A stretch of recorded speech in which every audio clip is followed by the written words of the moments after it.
Bien le bonjour. Pour reprendre la formule créole classique, nous avons la chance d'avoir avec nous notre équipe Au complet au complet, puisque nous avons M. Eddy Marajo. Et surtout, on viendra. Attendez, M. Eddy, commençons par Madame Marceline. Comment ça va, Daniel? Très bien, ravi d'être complet, ravi d'être là. Ravi d'avoir Eddy. Oui, c'était implicite. Entendu.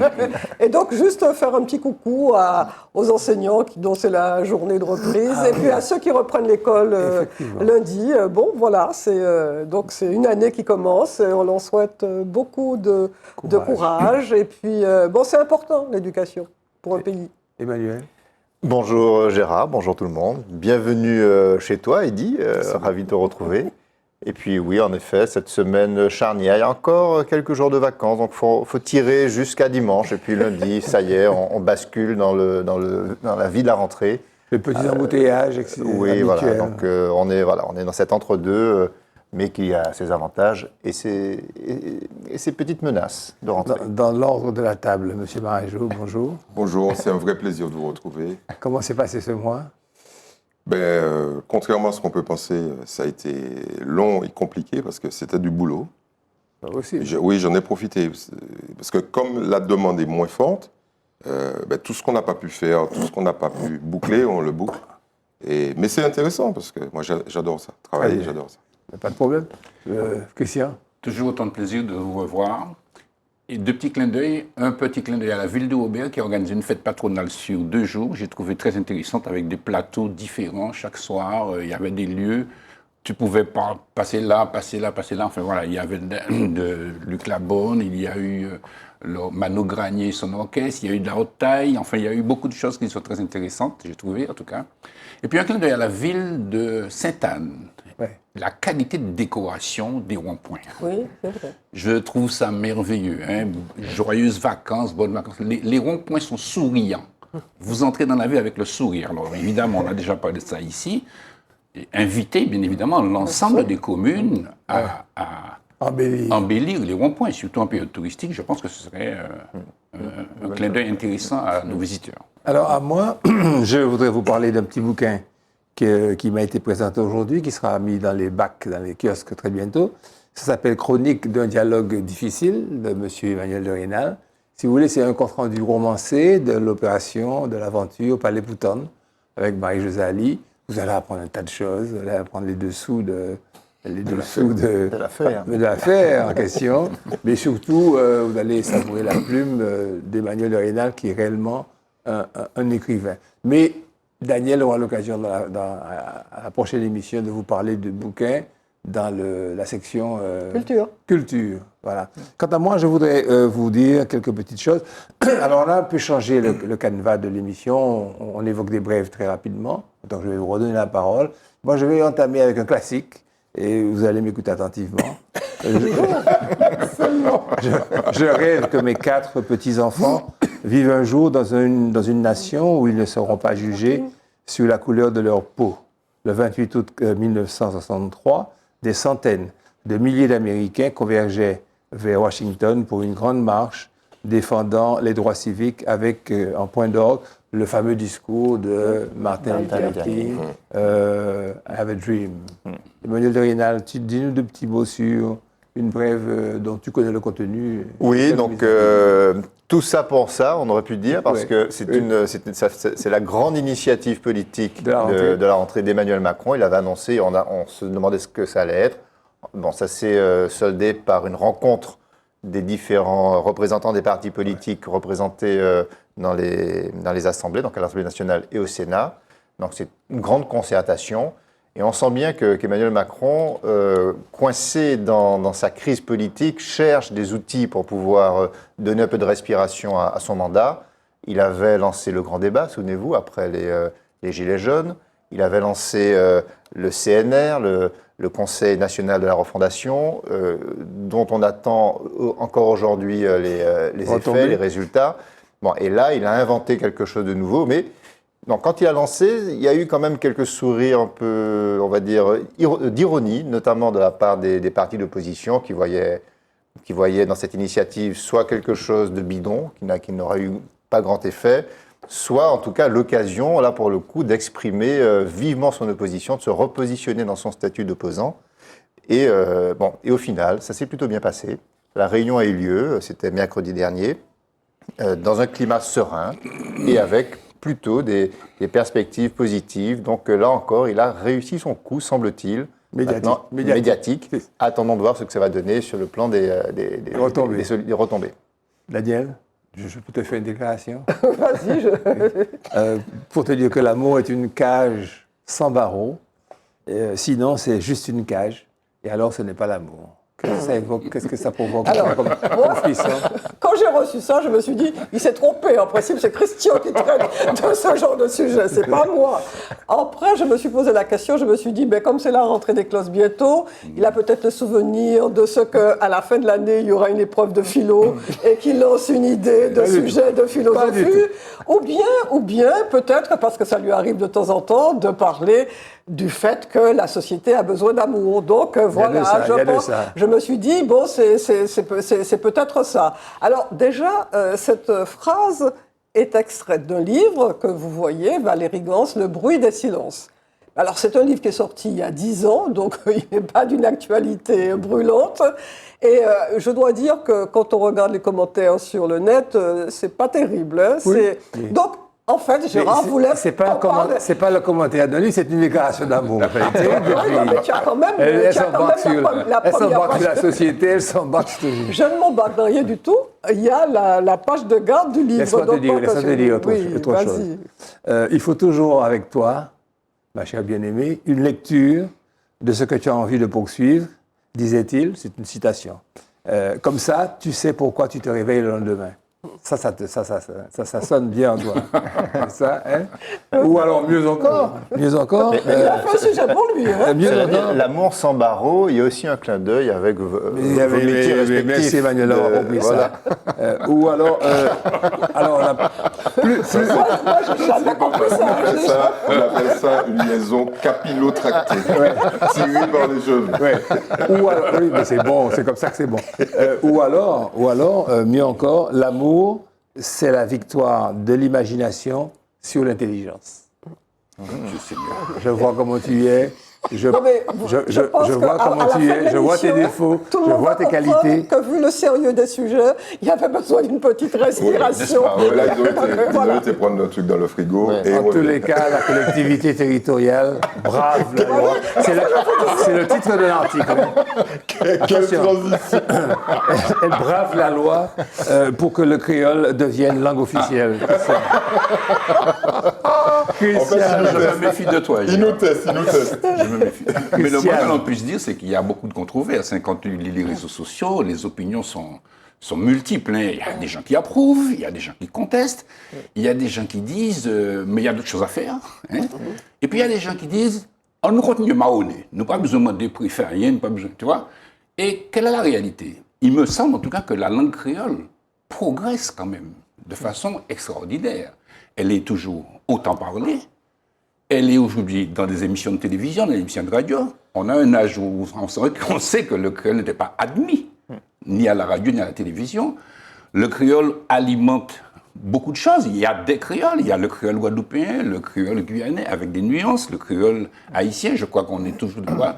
Et puis surtout, le créole alimente la communication et l'économie. Parce que dans la publicité, le créole est utilisé de manière extraordinaire. Dans les titres de journaux, il y a beaucoup de titres de journaux en créole. Vous prenez France Antille pendant le Tour de Yole, ou à d'autres moments, le créole est là, il est bien là. C'est-à-dire que malgré cette forme d'oppression, puisqu'on dit les langues vernaculaires par rapport aux langues, la langue vit, elle vit vraiment.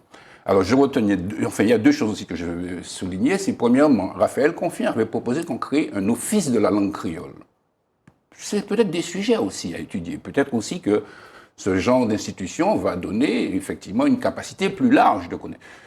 Et vous êtes conscient aussi, il y a beaucoup de jeux aussi en créole. On a déjà parlé des jeux, les jeux sont vraiment très importants. Et puis pour terminer, je vais vous citer deux petites choses qui me paraissent très sympathiques. C'est une assurance qui fait une communication, assurez-nous là. C'est pas mal, hein? Deuxièmement, nous péquons molly. Voilà, donc tout ça, si vous voulez, ça donne la vitalité, à mon sens, de la langue. Alors, le débat sur l'orientation de la CTM, je ne veux pas entrer dedans. Mais enfin, ce qui me paraît important, c'est que la langue vive et qu'elle alimente notre développement. Très bien traité. Financement libyen, Sarkozy jugé en 2025, j'ai un chat dans la gorge. Il devrait comparaître pour 4 chefs d'inculpation, mais il dit, roule, tu es à l'aise dans ces problèmes de corruption. Oui, en fait, si on avait juste pris un petit carton pour lister le nombre de procès qui vont être faits à Sarkozy, il faut prendre un deuxième carton maintenant, parce que le premier est terminé, vous savez, il y en a déjà eu 6. Il semble qu'au total, il y en aura 9. Bon, donc celui-là est probablement le 7e. Il en reste 2 autres, puisque vous vous rappelez que Sarkozy est impliqué dans... Vous voyez, on ne dit même plus Monsieur Sarkozy, on enlève le prénom, on dit Sarkozy. C'est devenu un nom générique comme Frigidaire. Sarko. Et on peut même aller jusqu'à Sarko. Bon, vous vous rappelez que son petit nom, c'est Bismuth. Oui. Oui, puisqu'il avait emprunté. Il y a un type qui a porté plainte contre lui, pour usage de son patronat. Non, Nicolas Sarkozy, c'est j'allais dire, la quintessence de la transparence et du progrès fantastique de la justice et de la démocratie en France. On peut dire ça. Je crois que c'est ça. Le roi est nu. Ouais. Vive le roi. La France, qui était un pays de passe-droit. Plus que ça, je veux dire, de royauté absolue, c'est ça. On ne touche pas au roi. Eh ben, là, c'est fini. Donc, moi, j'ai beaucoup d'inquiétudes pour tous ceux qui, en Martinique, pensent qu'ils peuvent continuer à braver la légalité. Bon, je vais vous parler d'une artiste que personne ne connaît. Elle s'appelle Taylor Swift. Et elle est en train de réaliser une tournée américaine qui va lui rapporter 2 milliards de dollars de vente de billets en Amérique du Nord. Donne un petit peu le son de station là, sans technique, pour qu'on voit un petit peu ce que le produit qui fait 2 milliards de dollars de rentrée. Donc.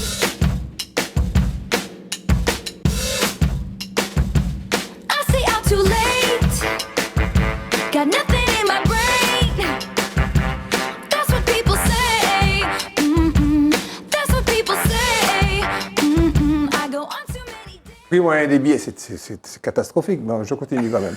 Le prix moyen des billets achetés s'élevait à 455,78 dollars et elle a programmé 76 concerts en Amérique du Nord. Mais attends, c'est des concerts, maniés concerts.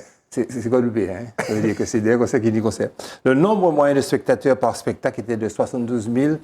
On nous dit tout bonnement Fort-de-France, la population de Fort-de-France. 72 459 personnes.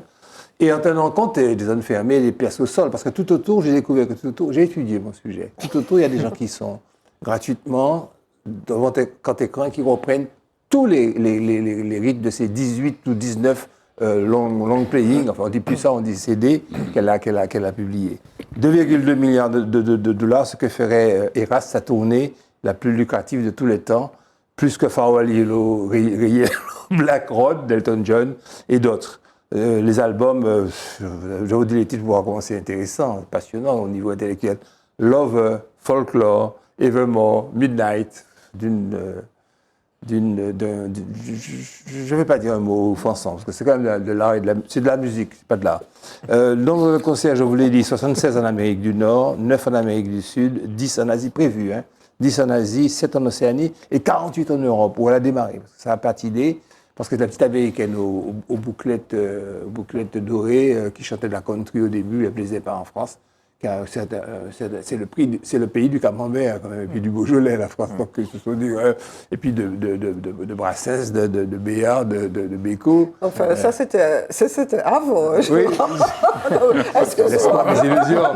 Non, mais laisse-moi mes illusions. Oui, il y a un fond, Aujourd'hui, c'est Booba. Non, c'est plus ça. Un dernier sujet, c'est l'affrontement qu'il y a eu entre la police et les manifestants le vendredi 25 août, qui a dégénéré ensuite en émeute. Vous avez les photos, boulevard Saint-Thérèse. Avenue Maurice Bishop. Avenue Maurice Bishop, oui, fameux révolutionnaire. Et la revendication des manifestants, c'était la politique de l'État français et la montée de la violence de ces derniers mois. Exit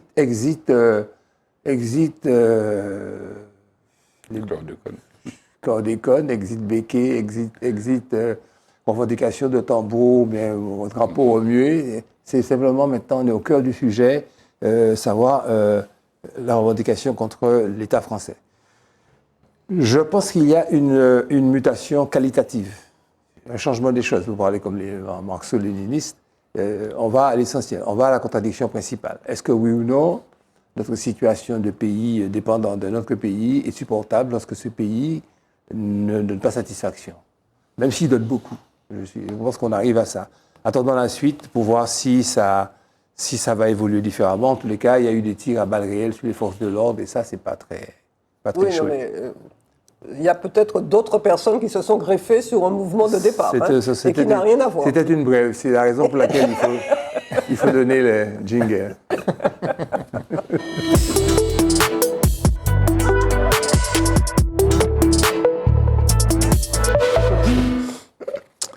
Alors, nous allons parler des actualités. C'était des brèves d'actualité. Maintenant, c'est les actualités. Nous sommes au cœur d'actualité avec l'économie chinoise, deuxième économie du monde, et qui semble être en difficulté. J'ai failli dire un bom-bom.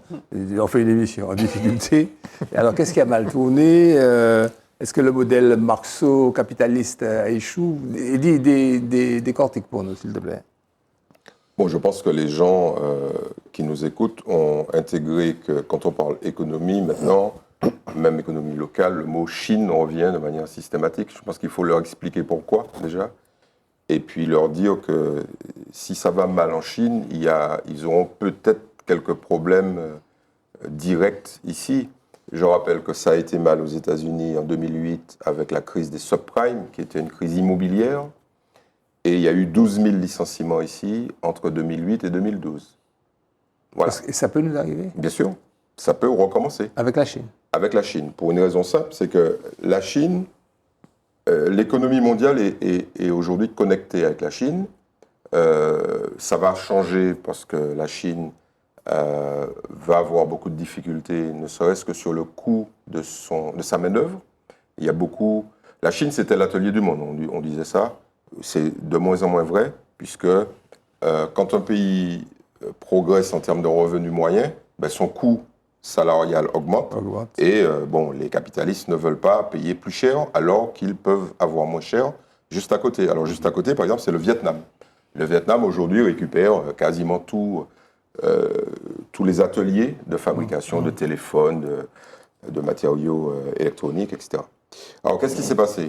Bon, il y a eu le Covid, déjà. Et puis, le Covid a arrêté la machine.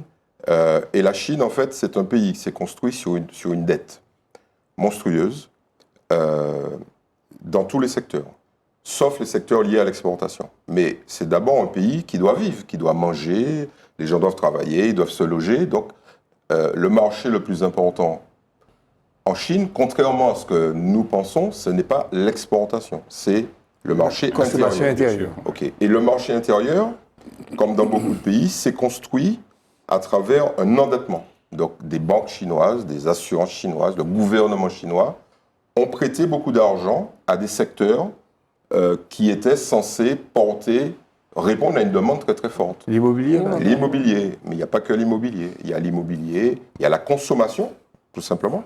Alors quand vous arrêtez une machine comme ça, qui a tendance en fait à passer d'une économie réelle à une économie virtuelle, parce que c'est un peu ce qui s'est passé aux États-Unis. Vous mettez beaucoup d'argent dans l'immobilier, les gens qui n'ont même pas besoin de maison ou qui n'ont pas les moyens d'avoir une maison se disent « Mais pourquoi je n'aurais pas une baraque ?» Surtout si vous leur dites « Écoutez, c'est à 0%.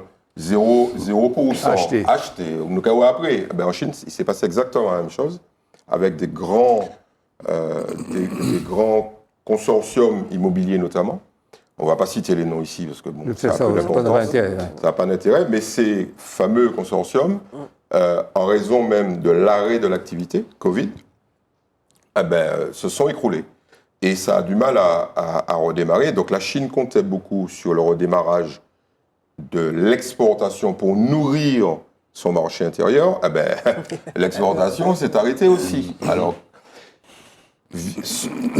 cette économie virtuelle, en fait, je disais, on est passé de l'économie réelle à l'économie virtuelle, parce que cet argent, en fait, ne correspondait pas réellement à la demande. Il y avait beaucoup trop d'endettement par rapport aux capacités de remboursement.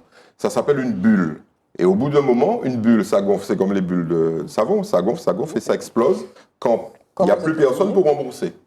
Et c'est exactement ce qui est en train de se passer. Alors, il y a une autre couche qui est encore plus importante, c'est la notion de corruption.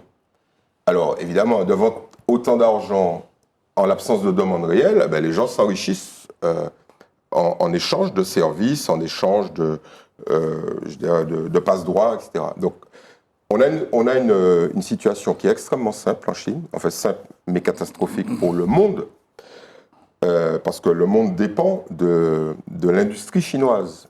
Okay, les panneaux solaires que vous voyez là, les montres, tous les objets connectés que vous avez ici, la très grande majorité d'entre eux, même s'ils ont des puces américaines, ils sont fabriqués en Chine. Voilà. Alors, un dernier point. Il y a des gens qui s'imaginent que la Chine, c'est un truc immensément riche. Un chiffre. Le PIB, donc la richesse par habitant en Chine, c'est $8 000 par an. En Martinique, c'est $28 000 par an. Ok. Pour que vous puissiez comparer. Je voudrais vous signaler qu'Eddie Marajo, des différentes émissions que vous lui connaissez, les organes de presse qu'il gère, et de l'honorable émission à contre-temps, prend le contre-pied de tous les économistes internationaux. Et j'aurais tendance à lui donner raison. J'aurais tendance à le croire. Non, je suis là vraiment au premier degré, sérieux. Parce que tout ce que l'on écrit, notamment la chute de la démographie, donc la baisse de la consommation même intérieure, parce que maintenant, le coefficient de natalité est tombé, il est moindre que celui du Japon, qui est une grande difficulté. Et puis on nous dit, mais non, les économistes de l'Occident disent que mais non, ça ira bien, rassurez-vous, il y a le feu, qui commence à monter, il n'y a pas de problème. Il y a quand même une majorité d'économistes qui disent qu'il n'y a pas de raison pour que cette bulle atteigne nos cieux. Parce qu'ils ont peur de nous expliquer ce qui arriverait. Oui, ils ne veulent pas affoler le marché. Dans la même mouvance, dans le même secteur, les sanctions prises depuis l'invasion de l'Ukraine sont soupçonnées d'inefficacité. La chute de la monnaie nationale démontre malgré tout le contraire. La Russie est affaiblie. Oui, alors, 24 février 2022, la Russie envahit l'Ukraine. Et donc, du point de vue des pays occidentaux, la Russie envahit l'Occident. Ouais. À partir de là, les pays d'Occident, donc c'est les États-Unis, l'Europe, parmi lesquels l'Allemagne, la France, mais également le Royaume-Uni, se coordonnent pour infliger un certain nombre de sanctions à la Russie. Et donc c'est la réponse occidentale d'abord, c'est une réponse économique. Souvenez-vous d'ailleurs de la première déclaration de Bruno Le Maire, qui était très virulente et qui lui avait valu d'être recadrée assez fortement par Emmanuel Macron. Et donc, ce sont des sanctions qui se sont opérées par échelons successifs, parce que bien évidemment, on ne peut pas sanctionner trop vite, trop tôt, sur tous les aspects au risque de s'affaiblir soi. Donc, on a commencé par le plus simple, c'est-à-dire confisquer les biens des oligarques russes qui profitaient de leur richesse dans les pays d'Europe et d'Occident. On a ensuite eu des réponses purement financières, en excluant la Russie des capacités de paiement internationaux. Le système SWIFT, c'est ça ? Le système SWIFT, exactement. On a réduit et supprimé les exportations et les importations, donc comprimé les échanges. Et puis, ce n'est qu'au bout du bout qu'on s'est attaqué au dur, c'est-à-dire fermer le robinet de l'approvisionnement en énergie, puisque la Russie, c'est le premier producteur d'énergie fossile, charbon, pétrole et gaz notamment. Et donc, c'était compliqué pour l'Occident de se passer de cette énergie. Ils ont fini par y arriver. Et ça a d'ailleurs coûté peut-être davantage aux pays occidentaux qu'à la Russie. Qu'à la Russie elle-même. Alors, tout ça aboutit à quoi comme résultat ? Parce qu'il y a effectivement un débat. On dit, toutes ces sanctions, est-ce que c'est bien utile ? Est-ce que ça affaiblit réellement la Russie ? Oui. La Russie est affaiblie. Son PIB a chuté, ça c'est factuel. L'inflation de la Russie a augmenté. C'est d'ailleurs peut-être le point le plus sensible pour Vladimir Poutine, parce que le risque en réalité, c'est Bien évidemment, pour Vladimir Poutine, c'est d'avoir toujours de la ressource pour financer son effort de guerre, mais c'est surtout que la crise ne touche pas trop le peuple pour pouvoir réveiller une révolte populaire. Et l'inflation est en cela sans doute l'indicateur le plus sensible. Et donc, Poutine vérifie son taux d'inflation comme le lait sur le feu, parce qu'il sent bien que si le pouvoir d'achat se dégrade trop, là, ça peut réveiller un peuple contre lui. Et aujourd'hui, l'inflation, le dernier chiffre, c'était au mois de juin de cette année-ci, il a battu un record à 20%. Donc il y a quand même des points d'inquiétude qui sont réels. Au point d'envisager l'arrêt de la guerre?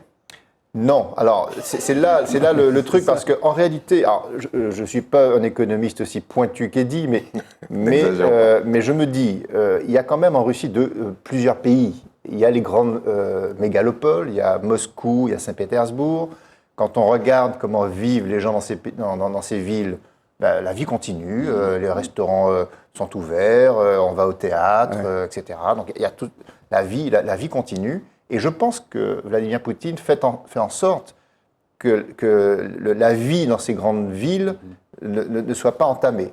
Mais que se passe-t-il dans les zones reculées de Russie ? Je n'en sais rien, mais je sais que la Russie est capable d'épuiser et d'effondrer une partie de son peuple pour en préserver une autre partie. C'est tout à fait dans ses possibilités.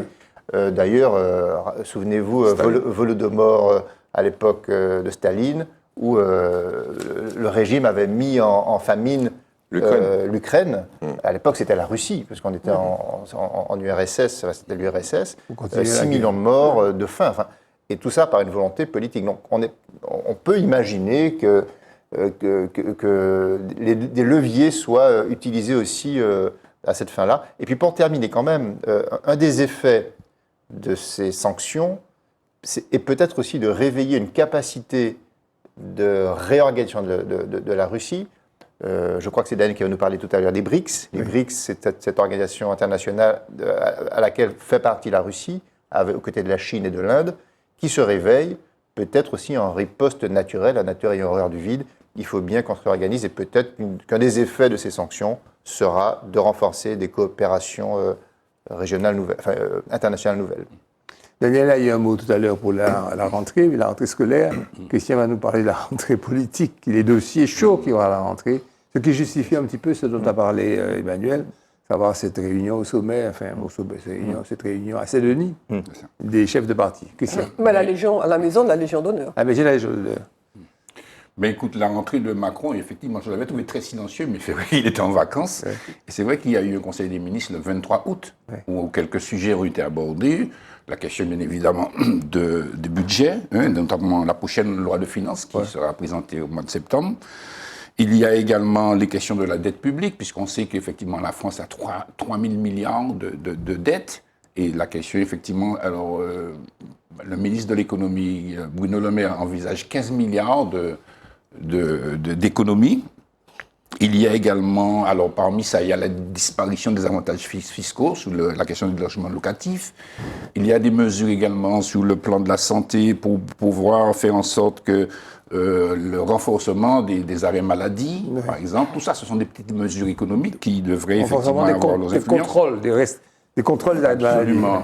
Il y a aussi une meilleure participation des malades si vous voulez, aux médicaments. Ça veut dire que la part, effectivement, que vous allez payer sera peut-être plus importante.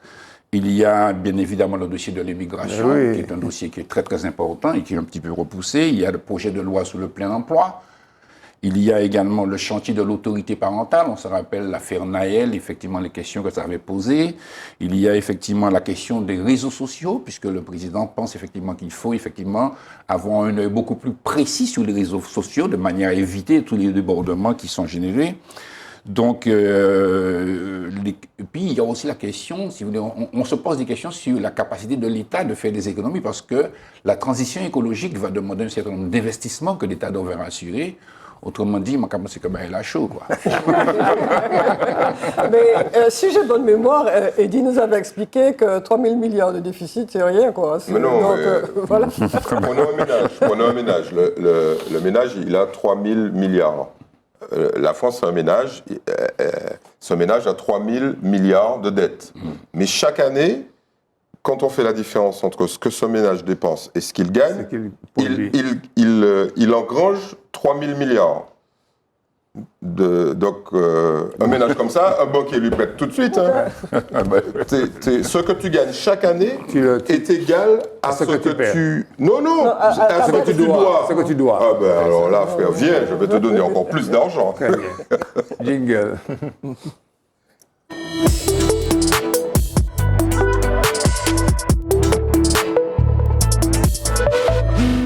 Alors d'abord, pourquoi les BRICS? Daniel vous expliquera, Papet, ce que sont les BRICS. Pourquoi ils veulent réduire leur dépendance au dollar? Deuxièmement, l'élargissement de ces BRICS en question. Brésil, Russie, Inde, Chine, Afrique du Sud, en intégrant 6 nouveaux pays. En quoi ça va révolutionner notre vie? Ou pas? Ou pas. Ou pas. Parce que, oui, alors, on a souvent dit que le monde était bipolaire. Il y avait d'un côté d'abord les États-Unis et la Russie, ensuite il y avait l'Occident et le reste. Et donc on se dit que maintenant, le fait qu'il y ait des regroupements, ça a été le cas en 2003 de la création des BRICS, c'est parce que pour rendre le monde un peu plus multipolaire. Donc en 2003, il y a la création. Au départ, il n'y avait pas l'Afrique du Sud. L'Afrique du Sud arrive en 2011. Et 12 ans après, donc ils sont en Afrique du Sud, ils se réunissent, ils sont donc 5, et ils décident d'agrandir. Alors il y a beaucoup de gens, beaucoup de pays qui frappent à la porte, mais ils en ont admis 6. Ouais. Alors la logique, parce qu'il y a l'Argentine, l'Arabie Saoudite, les Émirats Arabes Unis, l'Égypte, l'Iran, l'Éthiopie, on ne voit pas très bien le rapport entre, par exemple, les Émirats Arabes Unis, qui ont un PIB qui est très important, et puis l'Éthiopie, qui n'est même pas à 1 000 euros par habitant. Donc, on ne voit pas la logique. Sinon, peut-être une question de ressources. Parce que ce sont des pays, quand on voit l'Arabie Saoudite, les Émirats Arabes Unis, qui ont des ressources, l'Argentine aussi. Donc, il y a peut-être... Et les BRICS, selon moi, ont un intérêt géopolitique. C'est-à-dire donner au monde un signal qu'il peut y avoir autre chose pour faire contrepoids à la puissance occidentale. Mais dans la réalité, à part cette notion géopolitique, tu parles du dollar. On a souvent cité la réaction de Lula, donc président du Brésil, en disant « Mais pourquoi je dois utiliser le dollar lorsque je dois acheter à l'Argentine ou bien lorsque je dois aller à la Chine ?» Alors il faut être dans la réalité du monde, parce que le monde c'est quoi? Le monde c'est un rapport de force, et le rapport de force à l'heure actuelle c'est le dollar. Le dollar dans les réserves des banques du monde entier, le dollar représente 59%.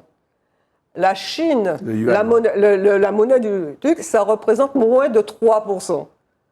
Le yen du Japon, ça représente à peu près 4%. La livre sterling, ça représente à peu près autant. Il n'y a que l'euro qui fait un petit peu concurrent avec 20%. Donc, à l'heure actuelle, dans le monde, c'est dans les transactions qui se font entre, y compris tous ces pays-là, c'est en dollars. Parce que la question qui va se poser, prenons le cas, l'exemple de Lula, pourquoi je devrais payer en dollars si je dois acheter, je suis au Brésil, en Argentine. Mais quelle est la monnaie?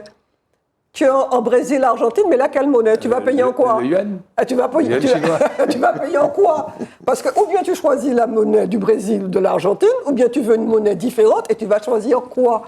Et donc, la réalité, c'est ça. Et donc, il faut bien voir la réalité du rapport de force, sans compter que sur les 11 pays que constituent aujourd'hui les BRICS, il y en a 7 qui font partie du G20. Le G20 qui réunit les pays occidentaux et qui se réunit en septembre, dans 3 semaines, qui vont se réunir en Inde, si mes souvenirs sont bons. Donc, par conséquent, on sent bien qu'il y a des contradictions, parce que l'Inde, dans ses rapports, est plus près des États-Unis que de la Chine. Donc, par conséquent, avant d'arriver, par exemple, à adopter une monnaie unique, parce que c'était à l'ordre du jour, mais ils ont mis ça de côté, parce qu'ils se sont rendus compte que c'est compliqué. Parce que la Chine, en fait, la Chine qui était pauvre, elle a besoin, Eddy nous parlait des difficultés de la Chine, elle a besoin de ce qu'elle appelle de l'élargissement de la route de la soie pour permettre de commercer avec le plus de pays possible pour son économie. Et va-t-on, pour les pays, ils se rendent bien compte qu'ils ne vont pas choisir un autre système pour être sous la domination de la Chine, forcément. Donc tout ça, nous sommes dans une situation où c'est une question de rapport de force. Et le rapport de force, pour le moment, bon, après tout, pourquoi ne pas essayer d'être multipolaire, hein, on peut le souhaiter, mais de savoir pourquoi faire. Et là, pour le moment, avec des régimes politiques aussi différents, quand on voit l'Arabie Saoudite, Eddy parlait tout à l'heure d'un ancien président de la République qui va comparaître pour corruption. En Arabie Saoudite, il y a un enseignant retraité parce qu'il a fait un tweet contre le gouvernement, il est condamné à mort. Donc, par conséquent, il faut aussi voir ce qu'il y a derrière ces pays, les fonctionnements, les institutions, et puis les populations derrière. Donc, ce qu'on constate, c'est qu'effectivement, il y a une évolution des pays à vouloir rechercher, d'avoir des ententes pour pouvoir sortir de ce face-à-face, c'est clair. Donc, il y aura de plus en plus d'accords régionaux, d'accords internationaux. Mais le fond du problème, ce qui est le rapport de force dans le monde, ce fond du problème demeure et, à mon avis, devient plus aigu lorsqu'on voit ce qui se passe, notamment par exemple en Afrique, mais nous aurons l'occasion d'en parler dans une autre émission. Autrement dit, nos arrière-petits-enfants verront un éventuel changement. Oui, parce que nous sommes en train peut-être de vivre une transition, et donc quand on est dans une transition, on ne voit pas forcément ce qui va en sortir. Jingle, jingle, jingle.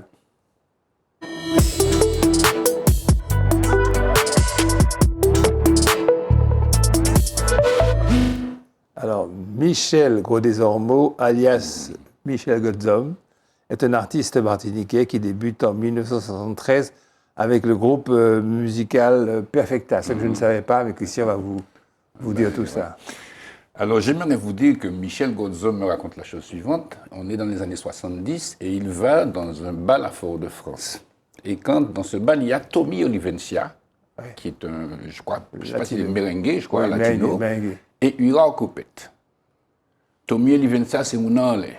Et là, Hura Copet commence à jouer, alors que Godzom était allé voir Hura Copet. C'est mon nom qui a voyé là-bas. Vous savez, il y a eu ça, il y a beaucoup ça. Hein. On aime celui de l'autre avant de s'aimer soi-même. Enfin bon. Et, quoi qu'il en soit, ce jour-là, il y a un déclic. Et Michel dit, « Je vais jouer clarinette ». Au cours d'un voyage en Guadeloupe, il achète une clarinette parce qu'il avait envie de jouer Sepan Meg. Et en autodidacte, il se met à la clarinette.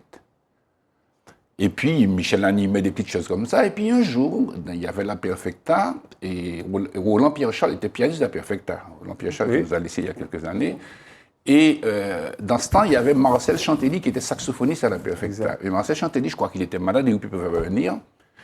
Et Roland dit, mais n'y a t l'autre cas jouer clarinette là, on n'a pas monsieur. Voilà. Et puis moi, j'ai connu Michel Godzom au Miramar au Robert, avec sa clarinette. En ce temps-là, il jouait 5 morceaux avec la Perfecta. Et je me rappelle, il avait toujours des baguettes, comme il était un peu salsero, etc.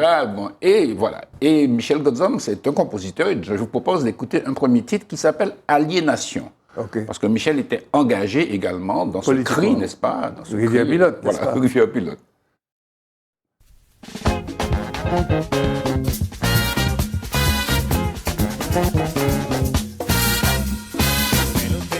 L'école, ça nous apprend ces métropoles. Automne, hiver, printemps, été, Martinique pas exister. Nous c'est des aliénés, des super sous-développés. Nous pas ni personnalité, bagaille tout le monde nous capopier. Et nous t'ayons souvent l'école, tout ça nous apprend ces métropoles. Automne, hiver, printemps, été, Martinique pas exister. Nous c'est des aliénés, des super sous-développés. Nous pas ni personnalité, bagaille tout le monde nous capopier.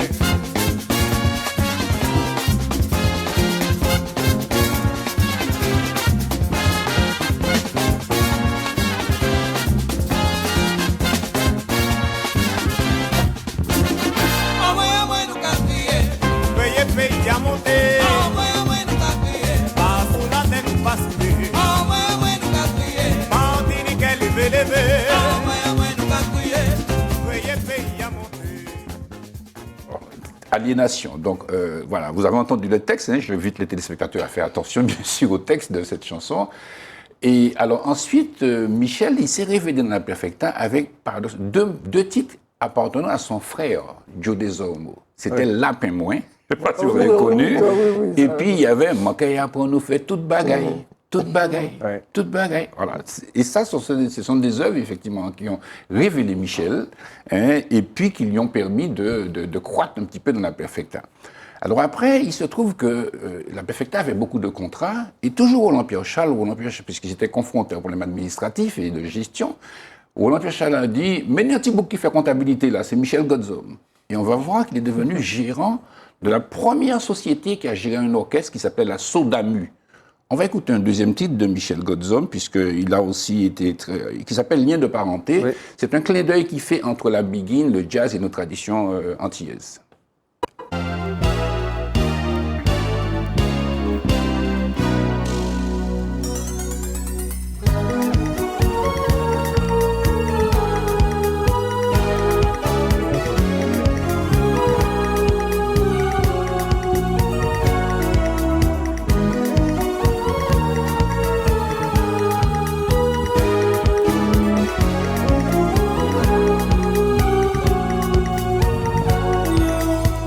Bossa Nova, Issa qui ka faire douce comme ça.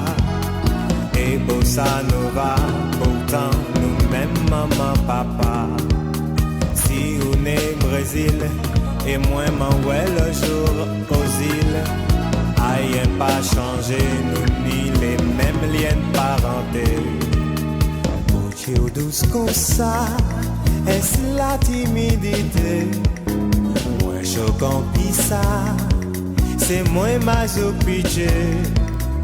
Au douce comme ça, est-ce la timidité? Moi choquant pisa, c'est ça bidin waché. Va begin, donc c'est notre ancrage un petit peu, si vous voulez, qu'il exprime. Notre créolité, n'est-ce pas? Voilà. Alors je disais que Godzom a été à l'origine de la création de cette société. Parce qu'à un moment donné, la Perfecta avait tellement de contrats qu'il a décidé de salarier les musiciens. Donc c'était assez avant-gardiste. Hein. Ça se passe dans les années 75. Vous voyez, et il a créé cette société, puis ils ont pris un club qui s'appelait le Club Perfecta, la Grange au Lamentin. Parce qu'il faut se rappeler qu'avant, ils ont joué au Miramar, ils ont joué à l'Escale, c'était des lieux qu'il y avait au Robert. C'est comme ça que cet orchestre-là est né. Et puis, voilà, et Michel a commencé à gérer l'orchestre, il a commencé à administrer, à gérer l'orchestre, et il a toujours continué à créer des titres, puisqu'on est là aussi pour écouter ces titres. Donc, on va passer au troisième titre, qui est un titre aussi original, qui s'appelle Sensibilité, Sochila. C'est là, c'est un titre par rapport à une histoire indienne, mais enfin, je vous propose d'écouter ce titre.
Alors, Michel, comme on l'a vu, il a toujours été engagé. Il a dénoncé, par exemple, le moment où il n'y avait pas beaucoup de musique martiniquaise à la radio.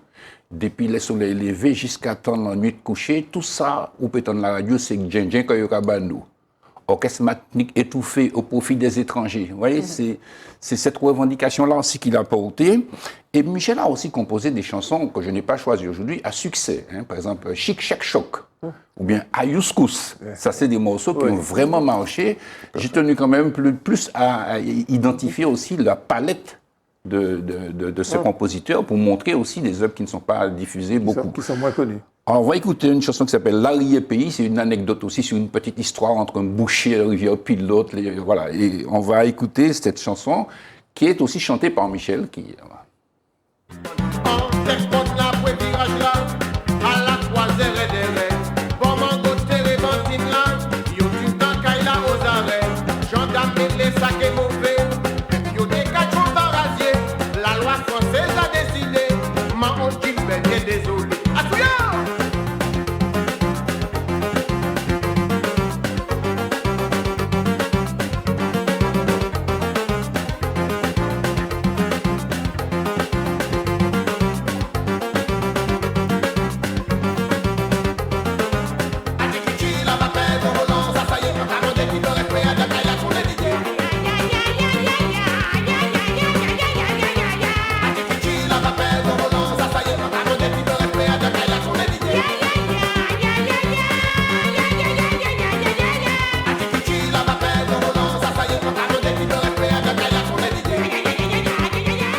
Alors, Michel a fait plusieurs albums, bien sûr. Il a, avec Jojo Debs, il a fait plusieurs albums avec La Perfecta. Je vous ai dit qu'il a eu des titres célèbres. Il a 59 titres qu'il a déposés à la SACEM. Il a fait des begins, des cadences, des valses. Il a joué au baryton, il a joué à la clarinette. Et pour terminer, je vais vous proposer d'écouter Makandia. Makandia, c'est une magnifique mazurka. Voilà. Et puis...